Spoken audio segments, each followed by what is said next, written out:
आपण पाहत आहात राष्ट्रसंवाद टीव्ही मराठी. ताई, तुम्ही राष्ट्रवादी काँग्रेसमध्ये होता. राष्ट्रवादी काँग्रेसमधून थेट भाजपमध्ये प्रवेश केला. हा हा जो प्रवेश हा विचाराचा बदल होता की परिस्थितीचा बदल होता? नमस्कार. सगळ्यात आधी आपल्या शुभेच्छांचा मी स्वीकार करते. आपण दिलेल्या शुभेच्छांसाठी मनपूर्वक आभार. 4-5 महिन्यापूर्वी मी राष्ट्रवादीतनं भाजपमध्ये गेले. खरं तर भाजपमध्ये जाण्याचं एक कारण होतं, या परिसरामध्ये जी काही चाललेली दडपशाही असेल, दबावतंत्र असेल आणि सगळ्या पक्षांतर्गत आमचे कलह असतील, ह्याच्यामुळे आम्ही भारतीय जनता पार्टीत गेलो होतो. जमीन घोटाळ्याचा आरोप करण्यात आला आणि त्या माध्यमातून हे आरोप टाळण्यासाठी किंवा ह्या आरोप कुठेतरी कमी होण्यासाठी तुम्ही भाजपमध्ये प्रवेश केला. जमीन घोटाळ्याचा आरोप अजून सिद्ध झालेला नाहीये. तो न्याय प्रविष्ट बाब आहे आणि तो प्रवेशाच्या आधीपासून चालण्यात आलेली प्रक्रिया आहे. असं नाही की आज आमच्या विरोधात निकाल गेला म्हणून आम्ही बीजेपीत गेलो, असं काही नाही. ती न्यायालयीन प्रक्रिया पूर्वीपासून चालू होती आणि आताही ती न्यायप्रविष्ट बाब आहे. स्वतःसाठी पक्षाची तत्व सोडली आणि भाजपमध्ये गेलात. ही तत्व सोडलीत का आणि भाजपमध्ये गेल्याच्या नंतरचा बदल काय झाला? नाही. स्वरक्षणासाठी बिलकुल आम्ही भाजपमध्ये गेलो नाही. तुम्हाला मी पहिल्यांदाच स्पष्ट सांगितलं की पक्षांतर्गत जे आमचे स्थानिक पातळीवरचे सगळे मतभेद झाले होते आणि ज्या पद्धतीने दबावतंत्र आणि दडपशाही चालू होती, ह्या सगळ्याला कंटाळून आम्ही भारतीय जनता पार्टीत गेलेलो होतो. शेखर दादा किंग मेकर का? त्याच्या मागचं कारण काय? आम्ही खरं तर ऑक्टोबरमध्ये भाजपमध्ये गेलो आणि त्याच्यानंतर या परिसरामध्ये खरं तर राष्ट्रवादीचा बालेकिल्ला असलेला हा कारेगाव रांजणगाव जिल्हा परिषद गट आहे आणि शेखरदादांनी त्यांच्या नेतृत्वाखाली आम्ही असेल, शेखरदादा असेल, माझे मिस्टर, आम्ही सगळ्यांनी भारतीय जनता पार्टीत प्रवेश केला. त्याच्यानंतर भारतीय जनता पार्टीने आमच्यावर विश्वास ठेवून आपल्याला या पक्षाचं जिल्हा परिषदेचं अधिकृत उमेदवारीही दिली आणि ज्या पद्धतीने अनेक वर्ष ह्या प्रत्येक कुटुंबाशी नातं जोडलं गेलं होतं, त्या प्रत्येक व्यक्तीपर्यंत पोहोचण्याचा, प्रत्येकापर्यंत जाऊन पोहोचण्याचा प्रयत्न केला आणि आपण जिल्हा परिषदेच्या माध्यमातून जी विकास कामं केली होती त्या आधारावर आपण ही निवडणूक लढवत होतो. पण या गटातील म्हणजे शेखरदादांनी प्रत्येक युवक, ज्येष्ठ नागरिक सगळ्यांना एकत्रित आणत ही निवडणूक विजयाकडे कशी नेता येईल यासाठी यथोचित प्रयत्न केले आणि याच्यामध्ये विक्रमदादा असतील, म्हणजे भारतीय जनता पार्टीच्या विचाराचे यांनी सगळ्यांनी, अनेक प्रमुखांनी, म्हणजे त्याच्यात मी म्हणणार नाही एक दोघांचा वाटा आहे, या गटातील प्रत्येक व्यक्तीचा त्या विषयामध्ये फार मोठा वाटा आहे. त्याच पद्धतीने माझ्या ज्या माता भगिनी आहेत त्यांचा फार मोलाचा वाटा आहे की जो तुम्ही मला 72 गुंठ्याचा मग आधी प्रश्न विचारला, ह्या गटामध्ये वारंवार ते दाखवलं जात होतं, पण मायबाप जनतेचा आणि माझ्या माता भगिनींचा माझ्यावरचा विश्वास तीळ मात्र कमी झाला नाही. कारण त्यांनी मला जे अनुभवलं होतं त्याच्यातून त्यांना ह्यामध्ये त्यांचा कधीच त्या विश्वास कमी माझ्यावरचा झाला नाही आणि ही सगळी कारणं एकंदर विजयाला आपली केलेला विकास असेल, शेखरदादांचं अनेक वर्षांचं नेतृत्व असेल आणि मायबाप जनतेचा आशीर्वाद असेल आणि जे या प्रक्रियेमध्ये रांजणगावचा प्रत्येक युवक असेल, प्रत्येक गावातील त्या स्थानिक पातळीवरचे युवक असेल, त्यांनी जी वज्रमुठ बांधली होती का तर इथली दडपशाही पूर्णपणे संपवायची, ह्या चिडीतनं जी भावना निर्माण झाली होती, त्यातनं हा विजय खरं तर आपल्या समोर मोठ्या चांगल्या फरकाने झालेला आपल्याला सगळ्यांना अनुभवायला मिळतो आणि संपूर्ण गटामध्ये एक आनंदाचं, उत्साहाचं वातावरण आपण अनुभवायला मिळतंय. तुम्ही म्हणता की जमीन घोटाळ्याचा हा न्यायप्रविष्ट आहे, परंतु हे जर दोष सिद्ध झाले तर तुम्ही राजकारणातून निवृत्ती घ्याल की? माझा विश्वास आहे तो सिद्धच नाही होणार, कारण त्याच्यात तुम्हाला येत्या काळात नक्कीच या संदर्भात आपल्याला जे काही न्यायालयीन बाब आहे ती बाब माझ्या न्याय देवतेवर पूर्ण विश्वास आहे. तो निकाल निश्चित माझ्या बाजूने लागलेला असेल. तुम्ही स्वतःच्या ताकदीवरती जिंकलात की पक्षाच्या ताकदीवरती, की नीती तुम्ही आखली होती ती आज तुमच्या विजयासाठी फायदेशीर ठरली? नक्कीच पक्षाने मला तिकीट दिलं होतं, आपण केलेली विकास काम होती आणि विजय हा एका कुठल्या गोष्टीने होत नाही, त्यामध्ये सगळ्या बाबींचा विचार केला जातो. उमेदवार असेल, पक्ष असेल आणि मायबाप जनतेचा आशीर्वाद असेल, जिथे हा संगम होतो तेव्हाच विजय निश्चित होतो. ज्योती पाचुनकर यांचा पराभव करणे हा राजकीय होता की वैयक्तिक प्रतिष्ठेचा होता? नाही, काय असतं, वैयक्तिक निवडणूक कधी लढवली जात नाही असं मला वाटतं. पक्षांतर्गत मला जसं भारतीय जनता पार्टीने उमेदवारी दिली तसं समोरच्यालाही दिली होती. रणांगणात 2 होतं. आता शेवटी उमेदवार कोण हे बघण्यापेक्षा आपण ज्या पक्षाच्या तिकिटावर निवडणूक लढवतोय त्या पक्षाची ताकद वाढवण्यासाठी, मजबूती वाढवण्यासाठी आम्ही फक्त विजयाच्या दिशेने वाटचाल करत होतो आणि त्या पद्धतीने पुढे जात होतो. आणि मग तो विजय खेचून आणण्यासाठी आम्ही सगळेच जण ताकदीने प्रयत्न करत होतो. निश्चित ही आपण भारतीय जनता पार्टीची विचारधारा घेऊन समाजामध्ये पोहोचत होतो. जे काही आपलं केंद्रात राज्यात सरकार आहे त्याच्या माध्यमातून जी आपली भारतीय जनता पार्टीची विचारधारा आहे ती विचारधारा सखोल खालपर्यंत पोहोचवण्यासाठी आम्ही प्रयत्न करत होतो आणि त्यातनं आम्ही निवडणुकीला सामोरे जात होतो. नात्यातीच लोकांमध्ये आज संघर्ष करण्याची या निवडणुकीच्या निमित्तानं वेळ आली. यावरती काही वैयक्तिक आयुष्यावरती याचा काही परिणाम झाला? आता शेवटी निवडणूक ही विचारांची होत असताना समोरून ते त्यांच्या विचारधारेतनं लढत होते, आम्ही आमच्या विचारावर फक्त उमेदवार समोरासमोर नात्यातले होते एवढाच विषय होता.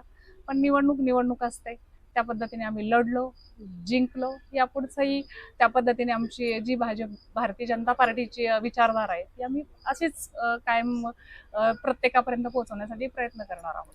पण प्रत्यक्ष निवडणुकीला सामोरे जाताना असं कधी मनात आलं की इतक्या वर्ष आपण एकत्र होतो आणि आज एकमेकाच्या विरोधात आज आपण उभे, मनामध्ये काय नक्की काय विचार येत होते त्यावेळी? कशा पद्धतीने तुम्ही त्याच्यावरती मात केलेली? खरं तर राजकारण करत असताना आपण समोरासमोर उभे असलो तरी हा विचार केला पाहिजे की राजकारणात पडण्यापूर्वी आपण हा विचार केला पाहिजे की आता समोर कोण आहे, कोण असणार आहे, कोण नसणार आहे. त्याच्यामुळे आम्ही फक्त समोर कोण आहे हे पाहण्या, उमेदवार घरातला आहे का बाहेरचा आहे का गावाच्या बाहेरचा हा विचार केला नाही. उमेदवार तो एक आपल्या विरोधी पक्षाचा आहे एवढा विचार करूनच आम्ही ही निवडणूक लढलो. त्याच्यामुळे मी स्वतःच्या वैयक्तिक आयुष्यात त्याचा कुठलाही परिणाम होऊन दिला नाही. असा कोणता कठीण प्रसंग आला? निवडणूक प्रक्रिया म्हटलं की त्याला सगळे प्रसंग येतात, मग आरोप प्रत्यारोपाच्या येतात, सगळ्या गोष्टी होत असतात. पण ज्यावेळेस अनेक आरोप माझ्यावर करण्यात आले, चिखलफेक करण्यात आली, म्हणजे अरे बाबा मी इतकी वर्ष चांगली सेवा केली ह्या पद्धत, गावचे सरपंच असेल, देवस्थान ट्रस्टचे अध्यक्ष असेल, जिल्हा परिषद सदस्य म्हणून आपण फक्त अंतर्मनातनं एक जनसेवा करायची, देवाची सेवा करायची किंवा मायबाप जनतेची सेवा करायची म्हणून आपण हे सगळं करत होतो. पण समोरून अनेक चुकीच्या पद्धतीने आरोप प्रत्यारोप होत होते. हे का होतंय ह्याचं कुठेतरी वाईट वाटत होतं की आपण न केलेल्या गोष्टी समाजामध्ये चुकीच्या पद्धतीने दाखवण्याचा प्रयत्न केला जात होता, समाजामध्ये चुकीच्या पद्धतीने पसरवण्याचा प्रयत्न, त्याचं कुठेतरी फार वाईट वाटतं. राजकारणात आरोप प्रत्यारोप हे दावे होतच असतात, परंतु एक महिला उमेदवार म्हणून हे सर्व तुम्हाला झेलायला लागत होतं. कशा पद्धतीने तुम्ही याच्यावरती मात केली? कारण घटना घडलेल्या वेगळ्या असतात परंतु उमेदवार म्हणून त्या मात्र तुमच्यापर्यंत येतात. निश्चित अनेक आरोप प्रत्यारोप मी मगाशी सांगितलं झाले, परंतु निवडणुकीला सामोरे जात असताना जर आपण आरोप केले तर ते खरंच आरोप आपल्याला माहित असतात ना, आपण ते म्हणजे खरंच आपल्याकडनं चुकलंय की नाही चुकलं हे होतच असतं. राजकारण म्हणल्यावर ह्या गोष्टी होतच असतात. मी प्रत्येक गोष्ट पॉझिटिव्हली घेतली, सकारात्मक दृष्टिकोनातून विचार केला आणि प्रत्येकापर्यंत आपण आजपर्यंत केलेलं म्हणजे प्रत्येकापर्यंत पोहोचताना मी सकारात्मक बाब म्हणजे आपला उमेदवार, आपला भारतीय जनता पार्टीचा उमेदवार कसा सक्षम आहे, कोणत्या पद्धतीने आपली कामं करू शकतो किंवा आपल्या अडीअडचणीत आजपर्यंत कसे उभे राहिले हेच सांगण्याचा प्रयत्न केला आणि त्या सगळ्यावरती आपल्या मतदारांनी विश्वास ठेवला आणि मला चांगल्या मताधिक्याने निवडून दिलं. विरोधक टीका करत होते त्यावेळेस सगळ्यात महत्वाचं आणि सर्वात महत्वाचं मार्गदर्शन हे कोणाचे लाभले? निश्चित हे विरोधक टीका करत होते आणि माझे मोठे दिरादरणीय शेखरदादा असतील, माझे पती दत्ता शेठ असतील, यांनी सगळ्यांनी फक्त आपण ही निवडणूक सकारात्मक पद्धतीने लढूयात. पुढच्याना काय आपल्यावर आरोप करायचे करू द्या, प्रत्यारोप करायचे करू द्यात, पण आपण जे काही चांगल्या पद्धतीने समाजामध्ये, कारण राजकारणामध्ये करत असताना आपण चांगल्यासाठीच केले आजपर्यंत आणि आपण जे चांगलं केलं आपल्याकडे भरपूर सांगण्यासारखं होतं. आपण विकास कामं केलेली होती, महिलांचे अनेक प्रश्न सोडवलेले होते, युवकांचे अनेक प्रश्न सोडवले होते.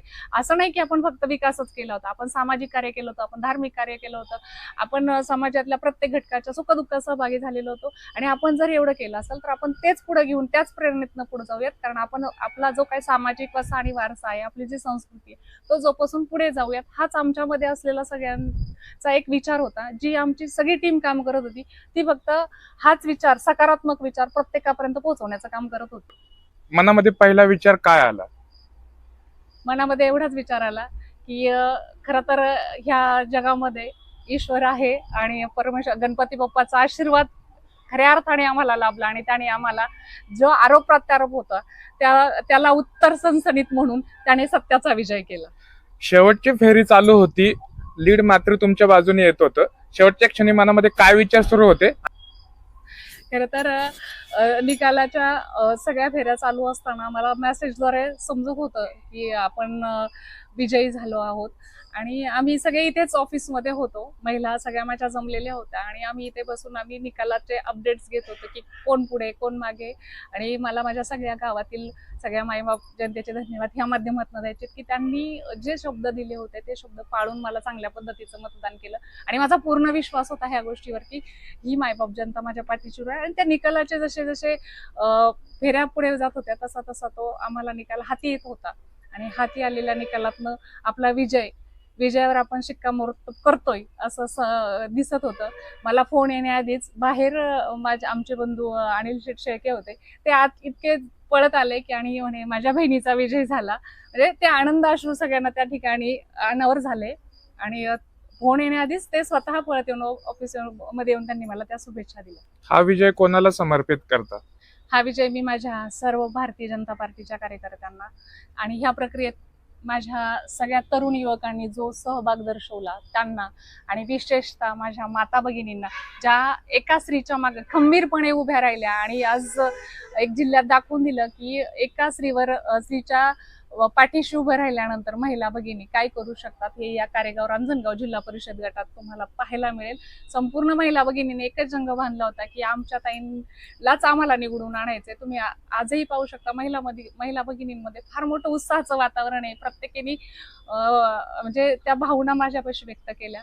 संपूर्ण म्हणजे महिला भगिनींना, माझ्या सगळ्या रांजणगावच्या प्रत्येक गावच्या सगळ्या युवकांना जे ह्या प्रक्रियेत होते त्या सगळ्यांना आणि माझ्या मतदार बंधू भगिनींना माझा हा विजय मी समर्पित करते. विरोधक म्हणतात की धनशक्ती जिंकली, तुम्ही काय सांगाल? असं काही नाहीये. धनशक्ती जिंकली.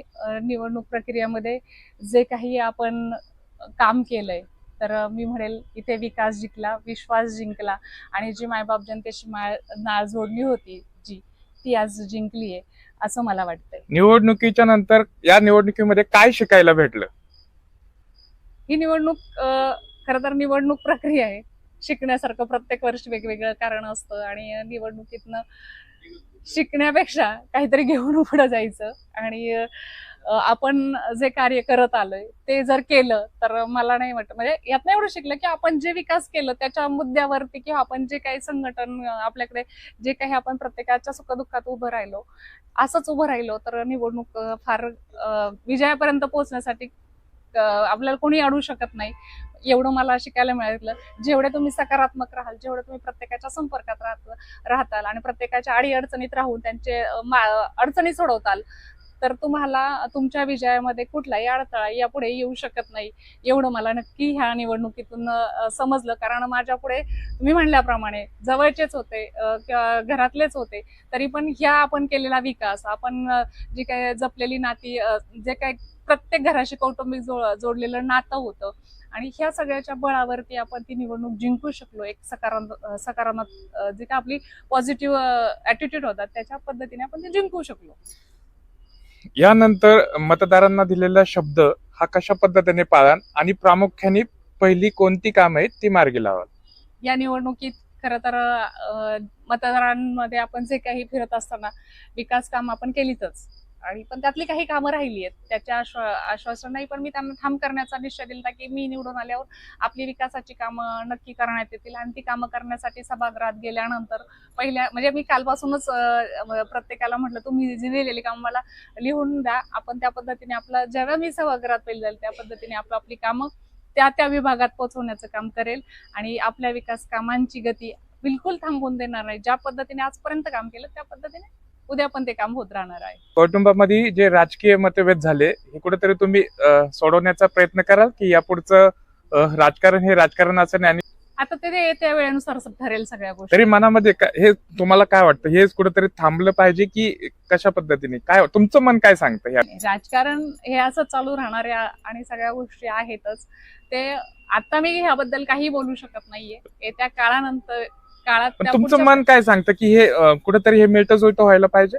नाही, राजकारण हे यापूर्वीच कौटुंबिक म्हणल्यानंतर ह्याचा कुठेतरी विचार व्हायला हवा होता, की ज्यावेळेस जे काही पद्धतीने चुकीच्या पद्धतीने राजकारण चालू होतं, त्या पद्धतीने जे काही समोरून होत होतं ते व्हायला नको होतं, ते त्यांच्याकडनं झालंय. त्याच्यामुळे तुर्तास तरी मी ह्याच्यावर काही बोलणार नाही. अशी एक गोष्ट आहे की ती आजही तुम्हाला खटकती की ही कुटुंबामध्ये व्हायला नको होती. रोज समोरासमोर एकमेकाच्या येतो, परंतु ही हजारो गोष्टी घडल्या असतील तुमच्या आयुष्यामध्ये, लेकिन परंतु ही एक गोष्ट आहे की ती आजही मनामध्ये कुठेतरी घर करून काय हे नको, हे आयुष्यामध्ये नको होतं. आणि त्याच्यानंतर असा कधी विचार आला मनामध्ये काय आपण विनाकारण राजकारणामध्ये आलो? राजकारणात येत असताना आपण एक समाजसेवा करायची म्हणून आलो होतो. म्हणजे एक महिला सरपंच पदाचं आरक्षण निघालं, त्याच्यानंतर आपण सरपंच म्हणून झालो, गावची अनेक प्रश्न सोडवले, अनेक गोष्टी केल्या. त्याच्यानंतर आपला हा प्रवाह चालू होता. आणि अनेकदा आमच्या ज्यावेळेस घरात बैठका व्हायच्या किंवा सगळ्या गोष्टी व्हायच्या, तर त्यावेळेस सांगितलं जायचं की महिला आली तर तुम्ही स्वतः उमेदवार असाल. आणि मग असं सगळं ठरलेलं होतं किंवा ह्या गोष्टी पहिल्यापासून ठरलेलं होतं की महिला आले तर आपल्याला एकच चेहरा घरातनं द्यायचा.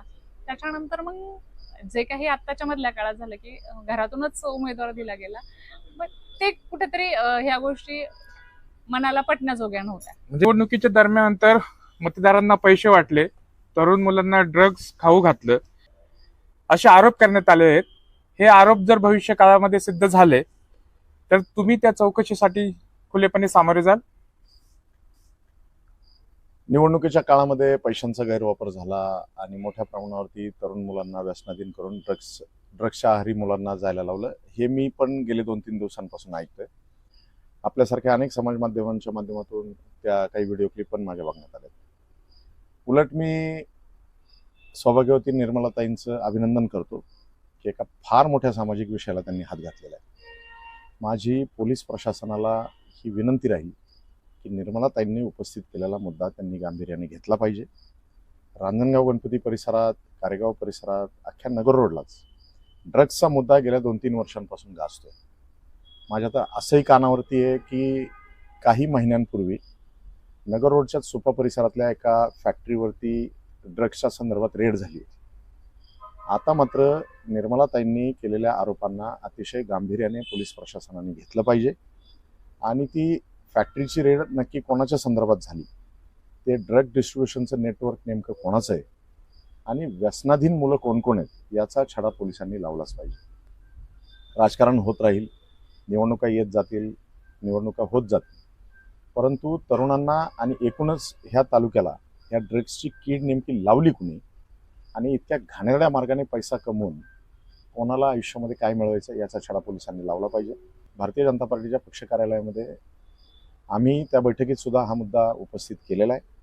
तर आम्ही आमदार चंद्रकांतदादा पाटील, आमचे जिल्हाध्यक्ष आणि आमदार राहुलदादा कुल यांच्या माध्यमातून सौभाग्यवती निर्मलाताईंच्या ह्या वक्तव्याचा आधार घेऊन आम्ही या राज्याचे कर्तबगार मुख्यमंत्री ज्यांच्याकडे गृह खात्याची धुरा आहे त्यांना सुद्धा निर्मलाताईंच्या मुलाखतीचा हा व्हिडिओ आणि आमचे लेखी पत्र हे त्यांना देऊन या ड्रग्सच्या रॅकेटच्या मुळाशी जाण्याची विनंती करणार आहोत. मी परत एकदा आपल्या माध्यमातून सौभाग्यवती निर्मलाताईंचं अभिनंदन करतो. सतीशदादा पाचंगे यांनी सुद्धा निर्मलाताईंच्या काही प्रश्नांची उत्तर देण्याचा प्रयत्न केला. माझी पोलीस प्रशासनाला ही विनंती मी लेखी पत्राद्वारे करणार आहे की सतीशदादांनी जे मुद्दे उपस्थित केले, कारेगाव परिसरात, रांजणगाव परिसरात जे कोणी ह्या ड्रग्सचा वापर करतात किंवा सेवन करतात त्या तरुणांची यादी रांजणगाव पोलीस स्टेशनला आहे. ताबडतोब पोलीस प्रशासनाने त्या तरुणांना ताब्यात घेऊन त्यांच्याकडे ही चौकशी केली पाहिजे. त्यामध्ये नेमकी कोणती मुलं आहेत आणि त्या मुलांच्या रक्ताच्या तपासण्या करून आणि त्यांना हे ड्रग्स कोण पुरवतं याचा छडा पोलीस प्रशासनाने लावला पाहिजे. ह्या बाबतीत मात्र आम्ही कुठलाही पक्षीय मतभेद न ठेवता निर्मलाताईंच्या ह्या मागणीला भारतीय जनता पार्टीच्या सगळ्या कार्यकर्त्यांचा मनापासून पाठिंबा आहे आणि त्याचा पाठपुरावा आम्ही नामदार देवेंद्रजी फडणवीस साहेब यांच्या माध्यमातून करू. या निवडणुकीची धुरा सगळं तुमच्या खांद्यावरती होती आणि असा कोणता मुद्दा आहे का तो या निवडणुकीमध्ये निर्णायक ठरला आणि तुमचा विजय झाला? निवडणुकीची धुरा खांद्यावर होती ही वस्तुस्थिती आहे, परंतु तो भार हलका करण्याचं काम या मतदारसंघातील हजारो भारतीय जनता पार्टीच्या कार्यकर्त्यांनी आणि मतदारांनी केलेले आहे. महिला वर्गाने ही निवडणूक स्वतः उमेदवार असल्याप्रमाणे लढवली. सागरदादा देवकर जे रांजणगाव पंचायत समिती गणातून निवडून आले, त्यांचं मताधिक्य 6,500 एवढं प्रचंड राहिलेलं आहे. त्यांची तरुण कार्यकर्त्यांची फळी सोबत राहिली. सतीशदादा पाचंगेंनी या मतदारसंघात यापूर्वी जिल्हा परिषद निवडणूक लढवलेली आहे. भारतीय जनता पार्टीच्या जुन्या कार्यकर्त्यांचं मनापासून अभिनंदन आपल्या माध्यमातून मी करील की त्यांनी आमच्यासारख्या नवीन प्रवेश केलेल्या कार्यकर्त्यांना आपल्यामध्ये सामावून घेतलं. मनापासून तीनही उमेदवारांचं काम भारतीय जनता पार्टीच्या सगळ्या कार्यकर्त्यांनी केलं. अर्थात त्यातही काही अपवाद आहेत. पक्षीय पातळीवरती त्या संदर्भात काय कारवाई करता येईल याची चर्चा आज सकाळी पक्ष कार्यालयात झाली. परंतु इतर सर्व भारतीय जनता पार्टीच्या कार्यकर्त्यांनी हा भार हलका करण्यासाठी खूप मोलाचं साथ दिली, मोलाचं योगदान दिलं. त्यामुळेच कालचा विजय हा आमचा सुकर झाला. प्रतिष्ठा महत्वाची वाटली का पक्ष महत्वाचा वाटला? निवडणुकीमध्ये ही निवडणूकच मुळात सुरू झाली प्रतिष्ठेवर. काही अतिशय खालच्या पातळीवरचे आरोप आमच्या कुटुंबियांवरती गेल्या 2-3 वर्षांमध्ये केले गेले. रांजणगावच्या लोकांना लहानांपासून मोठ्यापर्यंत सगळ्यांना ते आरोप किती आणि कशा पद्धतीने खोटे आहेत याची जाणीव होती.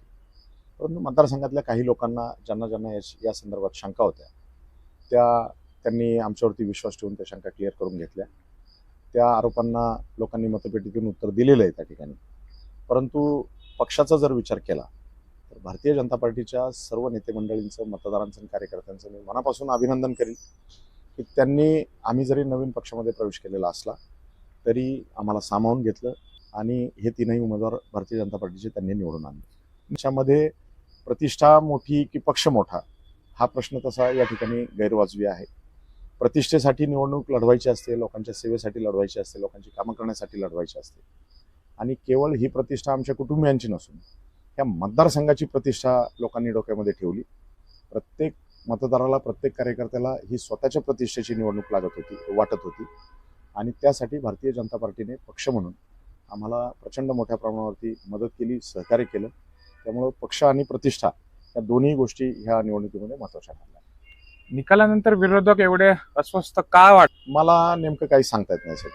परंतु निवडणुकीच्या राजकारणामध्ये हार किंवा विजय ह्या दोन्ही गोष्टी पचवण्याची तयारी ही कार्यकर्त्यांमध्ये असावी लागते. माझ्यासारख्याच्या राजकीय आयुष्यामध्ये मी जसे विजय पाहिले, जशा विजय मिरवणुका पाहिल्या, तशी मी हारही पचवलेली आहे. ज्यांच्या सोबत मी निवडणुका लढलो, ज्यांच्या विरोधात मी निवडणुका लढलो, तेच कित्येक कार्यकर्ते आणि कित्येक मोठे मोठे नेते आज ह्या निवडणुकीमध्ये माझ्या पुढे 2 पावलं ठेवून त्या ठिकाणी ह्या तिन्ही उमेदवारांसाठी काम करत होते. अस्वस्थ होण्यासारख्या अनेक गोष्टी आहेत. एक तर स्वतः जे काही ह्या निवडणुकीसाठी करता येईल, मग ते कितीही गैरवाजवी किंवा गैरमार्गाने असलं तरी ते केलं. त्याचा पॉझिटिव्ह इम्पॅक्ट येण्याच्या ऐवजी मतदारांमध्ये त्याची प्रचंड निगेटिव्हिटी पसरल्याचं समोरच्या उमेदवारांनी पाहिलं. त्यामुळं आपण कितीही आदळआपट केली तरी आमच्या भारतीय जनता पार्टीच्या उमेदवारांचं मताधिक्य कमी होत नाही. लोक आमच्या पाठीमागून हटायला तयार नाही हे त्यांच्या लक्षात आलं. पैशाच्या गैरवापराचा जो मुद्दा गेल्या 2-3 दिवसांपासून उपस्थित केला जातोय त्या संदर्भातही अनेक गोष्टी उद्याच्या भविष्यकाळामध्ये समोर येतील. पैसा कोणी वाटला, कोणाला वाटला, ह्याही सगळ्या गोष्टी समोर येतील. निवडणुकीची आदर्श आचारसंहिता चालू असताना 2-2, 3-3 कोटी रुपयांची पाईप आम्ही देतो म्हणून सांगायचं, 50-50 लाखांची पाईप कानूरसारख्या गावामध्ये खाली करायची आणि त्या गावाला 15,000 एकरांसाठी 6 इंची ते 8 इंची पाईपलाईनमधून पाणी आणायचं, अशी खोटी आश्वासनं ज्यांनी दाखवली, त्या संदर्भातल्या पाणी योजनेचे फलक तयार करून त्यांनी लावले. आदर्श निवडणूक आचारसंहितेचा हा भंग होता. आम्हाला त्या संदर्भात तक्रारही करता येत होती. परंतु आम्हाला सुज्ञ मतदारांनी हे सांगितलं की तुम्ही अजिबात या संदर्भात तक्रार करण्यासाठी जाऊ नका, लोकांच्यावरती याचा काही परिणाम होणार नाही. म्हणजे उघड लाखो रुपयांचे पाईप तिथं आणून टाकायचे, कित्येक मतदारांना, कित्येक वस्त्यांना प्रलोभनं दाखवायची की आम्ही तुम्हाला सभामंडप बांधून देतो, आम्ही तुमच्या इथं लाखो रुपयांची विकास कामं आत्ता आमच्या पैशांनी करतो. हा पैशाचा गैरवापर झालेला नाहीये का? आणि पैशांचा गैरवापर करून ही निवडणूक जिंकली म्हणजेच माझ्या मतदारसंघातल्या सुज्ञ मतदारांनी पैसे घेतले, हा इतका बालिशपणाचा आरोप माझे मतदार उद्याच्या भविष्यकाळात सुद्धा लक्षात ठेवतील. आणि उद्याच्या भविष्यकाळात सुद्धा ज्यांनी आता भारतीय जनता पार्टीच्या विरोधात निवडणूक लढवली आणि ती निवडणूक हरल्यानंतर मतदारांवरती पैसे घेण्याचा आरोप केलाय, ते मतदार भविष्यकाळात सुद्धा ह्या उमेदवारांना पक्क लक्षात ठेवतील आणि त्यांना त्यांची जागा दाखवून देतील. निवडणूक संपल्यानंतर गेले 4 दिवस सौभाग्यवती स्वातीताई असतील, सौभाग्यवती मनीषाताई असतील, मी स्वतः असेल, दत्ता शेठ असेल, भारतीय जनता पार्टीचे सगळे कार्यकर्ते, सतीशदादा पाचंगे असतील, आम्ही प्रत्येक गावागावात जातोय, सत्कार स्वीकारतोय. आणि आनंदाची बाब म्हणजे त्या सत्काराच्या कार्यक्रमासाठी ज्यांनी ज्यांनी विरोधात काम केलं त्या गावातले कार्यकर्ते आवर्जून पुढे येतात, आवर्जून आमचा सत्कार करतात. आणि त्या कार्यकर्त्यांच्या घरी आम्ही सगळी मंडळी आवर्जून चहा घ्यायला जातो. निवडणूक संपली, राजकारण संपलं, हा आमचा सगळ्यांचा एक उद्देश आहे. भारतीय जनता पार्टीचं सरकार राज्यात आहे, केंद्रात आहे, आणि जिल्हा परिषदेच्या माध्यमातून सुद्धा या मतदारसंघामध्ये विकास कामं करायला आमचं प्राधान्य राहील. माझी आपल्या माध्यमातून विरोधकांना नम्रतेची विनंती आहे. लोकांनी आपल्याला नाकारले, ते का नाकारले याचा आपण विचार करा. ज्या चांडाळ चौकटीच्या नादाला लागून आपण आपल्या निवडणुकीची स्ट्रॅटेजी प्लॅन करत होतात, त्यांचा फोलपणा आपल्या लक्षात लवकरात लवकर येऊ अशी मी महागणपतीला प्रार्थना करतो. आणि उगीच खोटे नाटे आरोप करण्यापेक्षा आणि मतदारांना त्याचा दोष देण्यापेक्षा आपल्या स्वतःच्या चुका काय काय झाल्यात याचं आत्मपरीक्षण त्यांनी करावं, हाही सल्ला मी आपल्या माध्यमातून देतो. आणि परमेश्वर त्यांना लवकरात लवकर सद्बुद्धी देव अशी महागणपतीच्या मी प्रार्थना करतो. निवडणुकीदरम्यान बोगस मतदारांचा देखील प्रश्न पुढे आला होता आणि तो ठपका तुमच्यावरती ठेवलेला आहे. बोगस मतदारांचा विषय हा काही ठिकाणी झाल्याचं आमच्याही कानावरती आलंय. पोलीस प्रशासन, निवडणुकीची यंत्रणा त्या संदर्भात कार्यवाही करण्यास एकदम सक्षम आहे. ज्यांना ज्यांना कोणाला बोगस मतदानासंदर्भात आक्षेप असतील त्यांनी रितसर निवडणूक आयोगाकडे त्या ठिकाणी तक्रार करावी, निवडणूक निर्णय अधिकाऱ्यांकडे त्या संदर्भात तक्रार करावी. परंतु ते बोगस मतदार कोणाचे आहेत, कोणी आणले होते आणि कोणासाठी मतदान करण्यासाठी आणले होते याचा छडा लवकरच निवडणूक आयोगाच्या माध्यमातून लागेल. आणि फक्त आम्ही काही काही गोष्टी बोलत नाही याचा अर्थ आम्हाला काही माहीत नाही असं नाही. जशी झाकलीमूठ त्यांची राहिली तर ती 1.25 लाखाची राहील. त्यांनी आता आरोप प्रत्यारोप बंद करावेत. बोगस मतदार, पैशांचा गैरवापर, ड्रग्सचा वापर हे असे बालिश आरोप करू नयेत. जर आमचा त्या संदर्भातला संयम आमचा सुटला तर मग मात्र निवडणूक जरी संपली असली तरी मग खऱ्या गोष्टी बाहेर यायला वेळ लागणार नाही. आमच्या संयमाची परीक्षा बघू नका. जे बोगस मतदार आपल्याला सापडले असतील त्यांच्यावरती कार्यवाही करा. परंतु ते बोगस मतदार कोणासाठी आणले होते आणि कोणी आणले होते याचा सुद्धा प्रशासनाने नक्कीच छडा लावा अशी विनंती मी प्रशासनाला करतो. हा विजय पुढील विधानसभेची तयारी आहे का? काही उत्साही कार्यकर्त्यांनी त्या दिवशी फलक सुद्धा लावलेले होते. परंतु राजकारण ही निरंतर चालणारी प्रक्रिया. 2002 पासून 2007 पर्यंत 5 वर्ष मी जिल्हा परिषद सदस्य होतो. गेली 26-27 वर्ष माझ्याकडे कुठलंही पद नाही. सौभाग्यवती स्वातीताई रांजणगाव गणपतीच्या सरपंच म्हणून त्यांनी अतिशय उत्तम काम केलं. लोकांनी त्यांना जिल्हा परिषद सदस्य म्हणून त्या ठिकाणी पसंती दिली. जिल्हा परिषदेचा कार्यकाळ त्यांचा अतिशय चांगल्या पद्धतीने, सक्षम पद्धतीने त्यांनी केला. आपल्या वागण्या बोलण्यामध्ये शालीनता ठेवली, कोणाला कधी दुखावलं नाही. कुठल्याही गावामध्ये सोसायटी असेल, ग्रामपंचायत असेल, कुठल्याही राजकारणामध्ये त्यांनी पदावर असताना सुद्धा हस्तक्षेप केला नाही. सगळ्यात महत्त्वाची गोष्ट म्हणजे विरोधातल्या कार्यकर्त्यांची सुद्धा कामं करायला आम्ही सगळी मंडळी अर्ध्या रात्रीला तत्पर असतो. ह्या सगळ्या गोष्टींचा एकच परिणाम अशा पद्धतीने झाला की लोक गेली 25-26 वर्ष आम्ही राजकारणामध्ये सक्रिय असल्यामुळे लोक आमच्या सोबत राहिली. ह्या सगळ्या गोष्टींचा परिणाम म्हणून कालची निवडणूक अतिशय मोठ्या मताधिक्याने आम्ही त्या ठिकाणी काढली. राजकारण ही निरंतर चालणारी प्रक्रिया आहे. उद्याच्या राजकारणामध्ये ज्या ज्या घडामोडी घडतील त्या आपण सगळेजण त्या ठिकाणी बघत राहू. भारतीय जनता पार्टीच्या माध्यमातून सगळ्यात आधी ही निवडणूक झाल्यानंतर या भागातल्या मूलभूत प्रश्नांना हात घालणे, ते प्रश्न लवकरात लवकर सोडवणे आणि त्या पद्धतीने लोकांचं जीवन सुकर करणे हे आमचं पहिलं टार्गेट राहील. राष्ट्रवादीची विचारधारा आणि भाजपची विचारधारा यामध्ये कोणती विचारधारा चांगली वाटते? नामदार अजितदादांच्या माध्यमातून ह्या राजकारणाच्या निवडणुकीच्या राजकारणाच्या प्रक्रियेमध्ये मी स्वतः आलो. त्याच्यानंतर नामदार दिलीप वळसे पाटील साहेबांच्या माध्यमातून या परिसरामध्ये मोठ्या प्रमाणावरती विकास कामं करण्यात आली, हे आम्ही कधीच नाकारलेलं नाही. त्यानंतर राष्ट्रवादी काँग्रेस पक्षाच्या फुटीनंतर आम्ही अजितदादांबरोबर किंवा नामदार दिलीपरावजी वळसे पाटील साहेबांबरोबर न जाता ज्या माणसाचं नाव घेऊन आम्ही राजकारणात आलो त्या शरद पवार साहेबांबरोबर जाण्याचा निर्णय आम्ही घेतला. त्यानंतर आमच्या काही वैयक्तिक अडचणींमुळे आम्ही भारतीय जनता पार्टीमध्ये जाण्याचा त्या ठिकाणी निर्णय घेतला. भारतीय जनता पार्टी असेल, राष्ट्रवादी काँग्रेस पक्ष असेल किंवा पवारसाहेबांचा राष्ट्रवादी काँग्रेस पक्ष असेल, हे सगळे पक्ष शेवटी लोकांच्या कल्याणासाठीच त्या ठिकाणी निवडणुकांचं राजकारण करत असतात. कुठल्याही पक्षाची सत्ता राज्यात असो, केंद्रात असो, तो पक्ष आपापल्या परीने सर्वसामान्य लोकांचे, शेतकऱ्यांचे, कष्टकऱ्यांचे प्रश्न सोडवण्याचा प्रयत्न करत असतो. परंतु भारतीय जनता पार्टीच्या बाबतीत जर म्हणालं तर कुठल्याही प्रश्नाच्या मुळापर्यंत जाण्याचा प्रयत्न भारतीय जनता पार्टीचे नेते आणि कार्यकर्ते हे मनापासून करत असतात.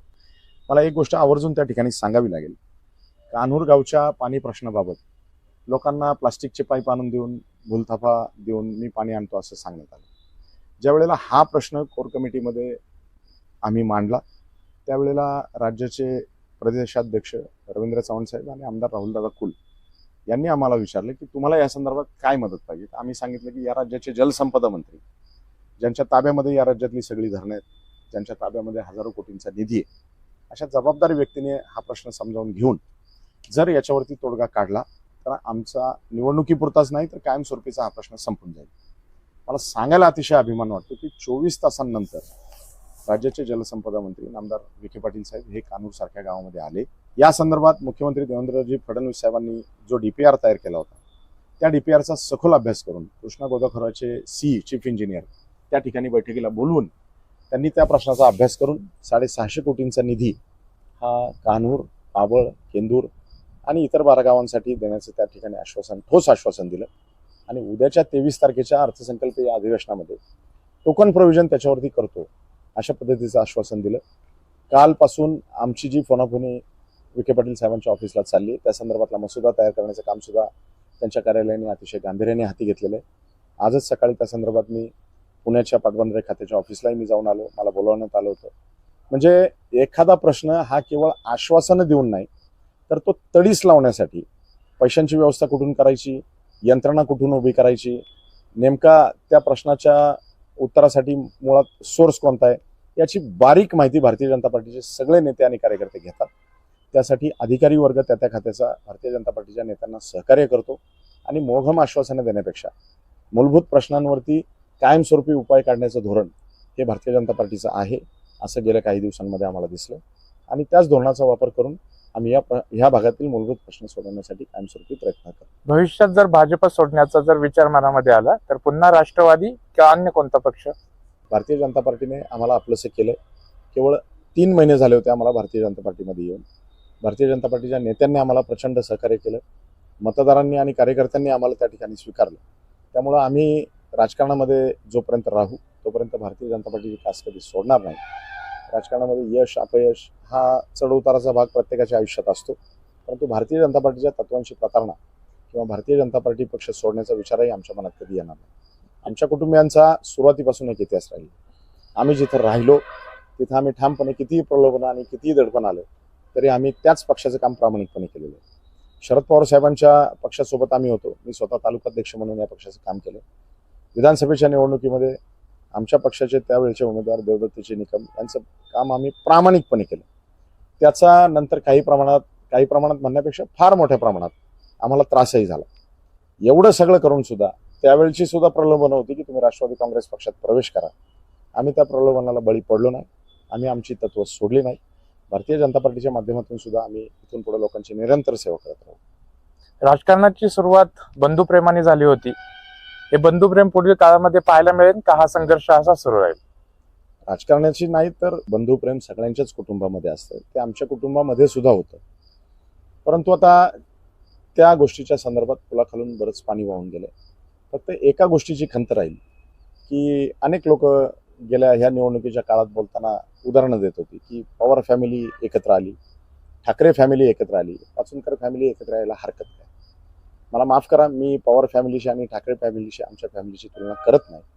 परंतु तरीसुद्धा ह्या प्रश्नाचं उत्तर देताना माझी स्वतःची वैयक्तिक उलघाल व्हायची. पवार फॅमिली असेल, ठाकरे फॅमिली असेल, त्यांनी राजकारण जरूर केलं. एकमेकांच्या विरोधात निवडणुका पूर्ण ताकदीने लढवल्या. परंतु घरातल्या महिलांवरती कधी अश्लाघ्य आरोप केले नाहीत. घरातल्या वृद्ध माणसांच्या तब्येतीवरती परिणाम होतील असे कुठलेही प्रकार पोलीस किंवा इतर यंत्रणा हाताशी धरून केले नाहीत. ते दुर्दैवाने आमच्या कुटुंबाच्या बाबतीत झाले. त्यामुळं हे एकत्र यायला काय हरकत नाही. आमच्या गावातील, परिसरातील, नातेवाईकातील अनेक मंडळी त्या संदर्भात प्रयत्न करतात. ही निवडणूक सुरू होण्यापूर्वी आमचे दाजी बापूसाहेब शिंदे, जे शिवसेनेचे जिल्हा प्रमुख आहेत, युवासेनेचे, या गावातील एक प्रतिष्ठित आणि या गावचं उपसरपंच म्हणून ज्यांनी काम केलं ते राहुलदादा पवार, या दोघांच्याही माध्यमातून ही निवडणूक स्वातीताईंच्या विरोधात घरातील उमेदवार देऊ नये यासाठी चालली होती. की एक वेळ बाबा शेखर पाटील उमेदवार असेल तर तुम्ही तुमची उमेदवारी द्या, इथपर्यंतही सगळ्या गोष्टी बोलून झाल्या होत्या. परंतु योगायोगाने आरक्षण हे महिलेचं पडलं. सौभाग्यवती स्वातीताई अतिशय सक्षमपणे, सुशीलपणे जिल्हा परिषदेचा कारभार करत होत्या, त्यांच्या विरोधात ओढून ताणून घरातली महिला देऊ नये असं सगळ्यांचं म्हणणं होतं. गावच्या बैठकीतही तसा विचार झाला होता.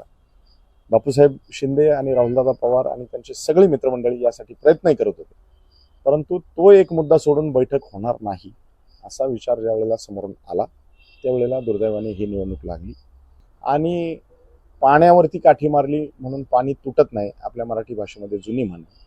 फक्त आजूबाजूला असलेलं जे कोंडाळं आहे त्या कोंडाळ्याचं आपण ऐकावं किती? आपल्याला लोक भरीला घालून स्वतःचा स्वार्थ साधतात हे आपल्याला कळणार कधी? आणि सगळ्यात महत्त्वाची गोष्ट म्हणजे ज्या नेत्यांच्या भरोशावरती आपण आपलं कुटुंब फोडून घेतलं, आपण आपल्या कुटुंबाच्या आणि सगळ्या नातेवाईकांच्या विरोधात गेलो, ते नेते स्वतः यांच्या प्रचारासाठी सुद्धा आले नाहीत, नारळ फोडायला सुद्धा आले नाहीत. त्यांनी काय कारण सांगितलं असेल काय नाही मला माहीत नाही, परंतु ज्या नेत्यांच्या भरोशावरती आपण कुटुंबाला दूर सारण्याचा किंवा इतर नातेवाईकांना दूर सारण्याचा एवढा मोठा निर्णय घेतला, ते नेते आज तुमच्या निवडणुकीमध्ये कुठं होते हा प्रश्न स्वतःच्या मनाला त्यांनी विचारणं फार गरजेचं आहे. एकंदरीतच या सगळ्या गोष्टींचा आढावा घेतला तर झालं गेलं बाजूला सारून कुटुंब एकत्र यायला पाहिजे ही माझ्यासह सगळ्यांची भावना आहे. स्वतः मी असेल किंवा आमच्या कुटुंबातील कुठलाही सदस्य असेल, स्वतःपेक्षा इतरांची काळजी जास्त घेण्याचं सगळ्यांचं त्या ठिकाणी ब्रीद आहे. परंतु थोडासा स्वतःचा स्वार्थ बाजूला ठेवला, जे काही मिळेल ते फक्त माझ्यासाठीच पाहिजे ही भावना जर बाजूला ठेवली तर उद्याच्या भविष्यकाळात कुटुंब एकत्र येण्यास कुठलीही अडचण नाही असं माझं वैयक्तिक स्वतःची भावना.